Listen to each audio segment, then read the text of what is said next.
ప్రభువును ప్రియరక్షకుడైన యేసుక్రీస్తు వారి శ్రేష్టమైన నామంలో ఈ పెన్నాడ గ్రామ ప్రజలైన మీ అందరికీ శుభాలు, దేవుని యొక్క నామంలో సమాధానాలు ప్రకటిస్తూ ఉన్నామండి.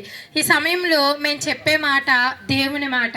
దేవుని మాట అంటే ఎంత శక్తిగలదంటే, దేవుడు ఈ భూమిని ఆకాశాన్ని ఎలా సృష్టించాడు అంటే ఒక్క మాటతో కలుగును గాక అన్నప్పుడు మన కంటికి కనిపించే ఈ విశ్వమంతా కూడా సృష్టించబడిందండి.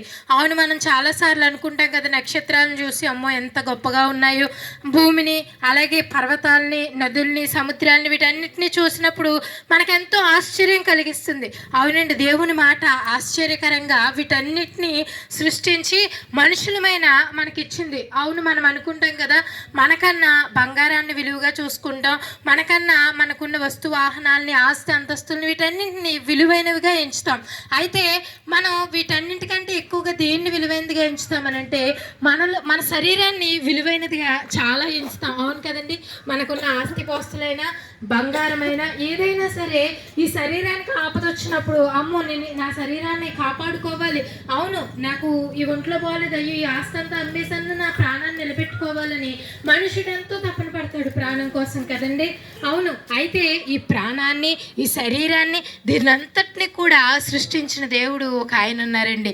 ఆయనే ప్రభు అయిన యేసుక్రీస్తు. ఆయన మనందరినీ తన నోటి మాటతో ఇంత గొప్ప గొప్ప పర్వతాలని, సముద్రాన్ని, భూమిని, ఆకాశాన్ని ఇంతటిని సృష్టించిన దేవుడు మనల్ని తన నోటి మాటతో సృష్టించలేదండి. ఎలా సృష్టించాడనంటే తన పోలిక చొప్పున సృష్టించాడు, తన రూపంలో మనల్ని సృష్టించాడు. ఎందుకనంటే మనందరినీ ఆయన బిడ్డలుగా ఆయన తయారు చేసుకున్నాడు. అయితే ఆ దేవాతి దేవుని కోసం ఏం రాయబడుతుందంటే ఆయన పరిశుద్ధుడు అంటండి. రోజు కూడా ప్రతి క్షణము కూడా కోటాను కోట్ల దేవదూతలు పరలోకంలో పరిశుద్ధుడు పరిశుద్ధుడు పరిశుద్ధుడు అని ఆయన కొనియాడుతూ ఉంటారు. అయితే ఆ పరిశుద్ధుడైన దేవుడు మనల్ని ప్రేమించి తన పూలిక చొప్పున మనల్ని చేసుకుంటే మనలోనికి పాపం ప్రవేశించిందండి. దేవుని మాట వినకపోవటం వల్ల మనుషులోనికి పాపం వచ్చినప్పుడు మనుషుడు పాప అయ్యాడు. పరిశుద్ధుడైన దేవునికి పాపితో సంబంధం ఏంటండి? కానీ మన పిల్లలు ఏదో చిన్న తప్పు చేశారని మన పిల్లల్ని మనం వదులుకోలేం కదా. అలాంటి ప్రేమ కలిగిన దేవుడు మనుషులుగా మనకుండే ఈ ప్రేమతో మనమే మన పిల్లల్ని వదులుకోలేం కదా.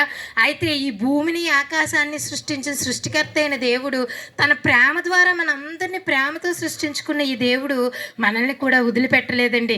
కాబట్టి మనందరినీ విమోచించడానికి, మనందరినీ ప్రేమించి ఆయనే మనుష్యునిగా ఈ లోకానికి వచ్చి యేసుక్రీస్తు అనే నామంతో ఈ లోకంలో 33.5 సంవత్సరాలు జీవించి మనందరి పాపాల కోసం తన ప్రాణం పెట్టాడండి. రక్తం కార్చాడు.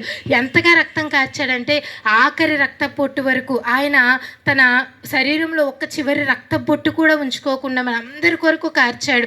అవునండి, లోకంలో మనల్ని ఎంతమంది ప్రేమించినా మన కొరకు ఎవరు ప్రాణం పెట్టరు. అయితే మనం పరలోక రాజ్యం చేరాలని, తానుండే స్థలంలో మనము ఉండాలని ఆ యేసుక్రీస్తు ప్రభువారే మనల్ని ప్రేమించి మనందరి పాపాల కొరకు ప్రాణం పెట్టారు. ఆ ప్రాణం పెట్టి రక్తం కార్చి మనందరికీ రక్షణ సిద్ధపరిచారండి. మనందరం ఆ నరకం నుండి, శిక్ష నుండి తప్పించబడి పరలోక రాజ్యం చేరాలంటే యేసుక్రీస్తు ప్రభువారే మార్గం.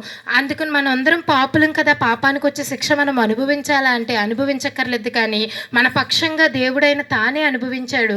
మనం దాన్ని మన నోటితో ఒప్పుకొని హృదయం ముందు విశ్వాసం ఉంచితే దేవుడు అందరినీ రక్షిస్తాడండి. ఎందుకంటే బైబిల్ గ్రంథంలో ఒక మాట రాయబడి ఉంది, యేసుక్రీస్తు అందరికీ ప్రభు. ఇదేదో ఒక కులానికి, ఒక మతానికి, ఒక జాతికి, ఒక వర్గానికి సంబంధించింది కాదు. కానీ యేసుక్రీస్తు సృష్టికర్త అయిన దేవుడు. ఆయన సర్వ మానవాళిని రక్షించడానికి అందరి కొరకు ప్రాణం పెట్టాడు. ఏ భేదము లేదు. అందరిని ఎవరైతే ఆయన అంగీకరిస్తారో వారిని ఆయన రక్షిస్తాడు. కాబట్టి ఒకానొక సమయంలో మేము ఈ దేవుడు అంటే ఎరగని పరిస్థితిలో దేవుని ప్రేమ మా వద్దకు వచ్చింది. దేవుని ప్రేమను మేము తెలుసుకున్నాం, మేము రక్షించబడ్డాం.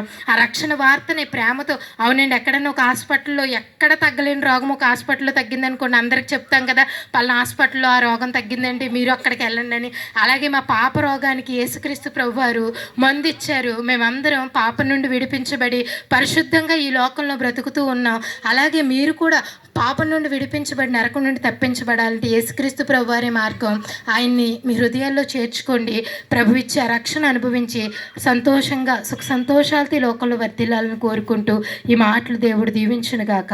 ఆమేన్. మహాపరిశుద్ధుడా, మహోన్నతుడా, సర్వోన్నతుడా, సర్వాధికారి, సర్వ సృష్టికర్త, ఇంతవరకు ఇదిగో ప్రభా నీ దాసురాలు నిలబెట్టుకుని ప్రభా ప్రకటించిన ప్రతి మాట మీరు విన్నారు తండ్రి. నీ స్తోత్రాలు నాయన. సర్వ సృష్టికి వెళ్ళి సువార్తను ప్రకటించడం నీ వాక్కు చదివిస్తుంది ఆయన. అయా నిలబడి మాట్లాడిన ప్రతి మాట కూడా నాయన ఏ హృదయాన్ని తాకిందో మీకు తెలిసి, ఆత్మను తాకిందో తెలుసు దేవా. నీ స్తోత్రాలు. నా వాక్కు గాల్లో ప్రయాణం చేస్తుందని నీ వాక్కు చదివిస్తుంది నాయన. హృదయం అనే తలుపును అర్థండి నేను తట్టుచున్నాను అంటున్నావు ప్రభు. నీ స్తోత్రాలు. భారం చేత అలసి ఉన్న సమస్త జనులారా నా యొద్దకు రండి, మీకు విశ్రాంతి కలగజేస్తానన్నావు ప్రభు. ఎవరు ఏ స్థితిలో ఉన్నారు, ఏ ఇరుకులో ఉన్నారో, ఏ ఇబ్బందులో ఉన్నారో నీకు తెలుసు నాయన. అటు పరిస్థితుల నుంచి నీ పిల్లల్ని విడిపించి రక్షించమని నాయన. అయా నా తండ్రి ఆకర్షిస్తేనే కానీ నా వద్దకు రారన్నావు తండ్రి. అయా ప్రకటించిన మాటల ద్వారా నీ పిల్లల్ని ఆకర్షించి దర్శించు ప్రభా.